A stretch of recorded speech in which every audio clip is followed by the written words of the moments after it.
The U.S. Constitution divides the management of foreign policy between the U.S. President and Congress.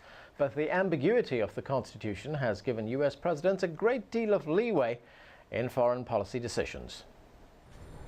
The President or the executive branch of the U.S. government can make foreign policy through responses to foreign events, proposals for legislation, negotiation of international agreements, policy statements, policy implementation, and executive action. The U.S. Constitution states that only Congress can declare war on another nation, but throughout U.S. history, presidents have used their power as commander-in-chief to engage the U.S. in 125 conflicts abroad without a formal declaration of war by Congress. Executive agreements negotiated with another head of state do not require the approval of Congress.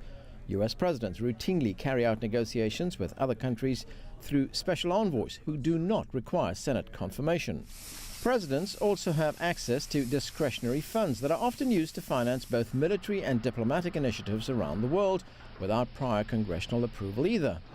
Congress can make U.S. foreign policy through resolutions and policy statements, legislative directives, legislative pressure on the executive branch or government agencies, legislative restrictions like denying funding, informal advice to the White House, and congressional oversight. The motion to table is agreed to.